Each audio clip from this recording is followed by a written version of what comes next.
I'm a writer who is currently editing her book. I'm in the final stages of editing and I'm looking to publish soon.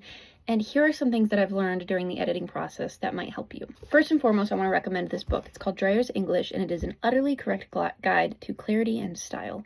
Ironically, I stuttered in that sentence, not very clearly spoken. Anyway, it is written by Benjamin Dreyer, the copy chief of Random House. And when I tell you, a nonfiction book about punctuation and grammar made me laugh out loud multiple times, I'm not lying. Benjamin Dreyer is a phenomenal writer, and he should be, because he's the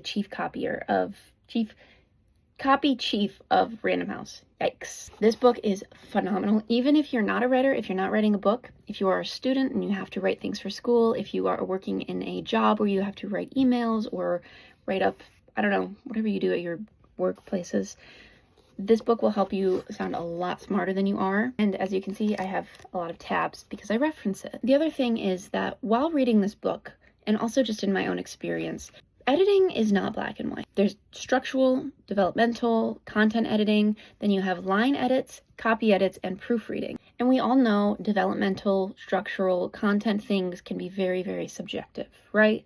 The content of what you're reading, you can write whatever you want and nobody's going to care. You might even find people who want to read it, and that's wonderful, even if it's not for everyone. When it comes to more objective things like grammar and punctuation, we think there's one specific way of doing it, and that's just not true.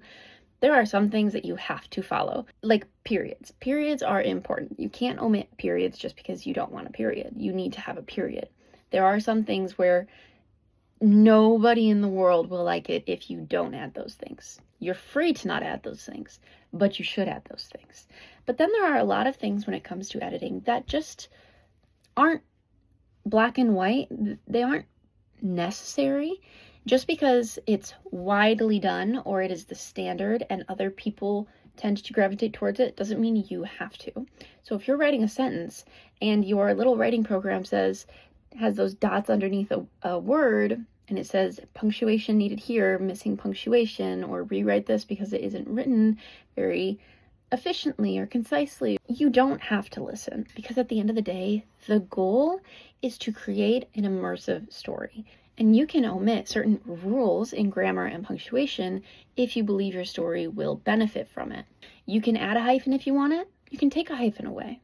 You can write a sentence with em dashes, or you can write it with a comma, or you can put a semicolon in there instead of a period. The most important thing is consistency. As long as you are consistent with your writing, you're going to be fine. You got to come up with your own rule book for your writing and stick to it, not anybody else's rule book.